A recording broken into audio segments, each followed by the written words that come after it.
নমস্কার বন্ধুরা, মন্টিস কিচেনে আপনাদের স্বাগত। আজকে একটি মটন কষার রেসিপি নিয়ে চলে এসেছি। আমরা সাধারণত ঘরে মটন কষা যেমন বানাই, আমি একটু অন্যরকমভাবে মটন কষা রেসিপিটি তৈরি করছি। চলুন তাহলে দেখা যাক আমি কি কি নিয়েছি।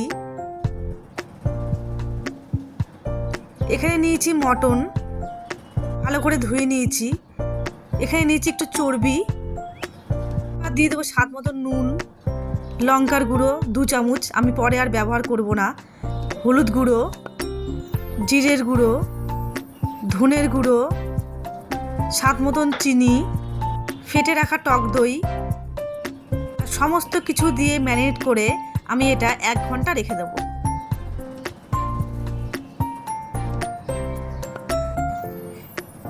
এবার একটি মিক্সিং জারে নিয়ে নেব পরিমাণ মতন রসুন, আদা আর 4টে পেঁপের টুকরো। সামান্য একটু জল দিয়ে পেস্ট করে নেব। এবার 1 ঘন্টা বাদে চলে এসেছি। এবার এই কড়াইয়ের মধ্যে দিয়ে দেবো সরষের তেল, দেবো গোটা গরম মশলা, তেজপাতা। এবার দিয়ে দেবো কুচিয়ে রাখা পেঁয়াজ। এবার একটু লাল লাল করে ভেজে নেব। ব্যাস লাল লাল করে ভাজা হয়ে গেছে। এবার মধ্যে দিয়ে দেবো আদা, রসুন আর পেঁপের পেস্ট। ভালো করে একটু কষিয়ে নেব। এবার দিয়ে দেবো কালারের জন্য 1 চামচ কাশ্মীরি লঙ্কার গুঁড়ো। এবার কষিয়ে নেব একটু। এবার ধুয়ে রাখা চর্বি দিয়ে দেবো, কেটে রাখা টমেটো,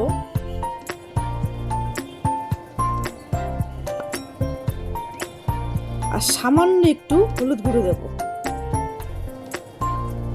দিয়ে ভালো করে কষিয়ে নেব। ব্যাস আমার দেখুন কষানো হয়ে গেছে। এবার ম্যারিনেট করা মাংস দিয়ে দেব, দিয়ে ভালো করে আবার কষিয়ে নেব।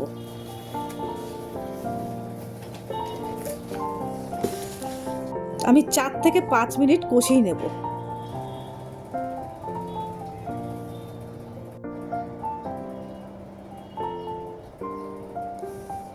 কষানো হয়ে গেছে, দেখুন তেল বেরিয়ে এসছে। এবার দিয়ে দেবো উষ্ণ উষ্ণ গরম জল, গোটা কাঁচা লঙ্কা, থেকে 5 মিনিট সেদ্ধ করে নেব। যতক্ষণ না সেদ্ধ হচ্ছে আমি একটু গোটা গরম মশলা শিলের মধ্যে বেটে নিচ্ছি। ব্যাস বাটা হয়ে গেছে।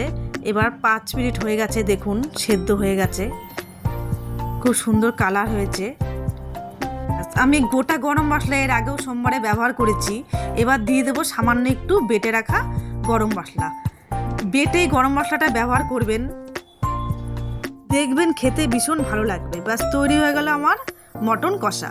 গরম গরম ভাত বা রুটির সাথে অপূর্ব লাগবে খেতে। আমি ভাতের সাথে পরিবেশন করেছি। আমার এই রেসিপিটি আপনাদের যদি ভালো লেগে থাকে, যারা ফেসবুক থেকে দেখছেন তারা পেজটিকে ফলো করে দেবেন, আর যারা ইউটিউব থেকে দেখছেন চ্যানেলটিকে সাবস্ক্রাইব করে দেবেন।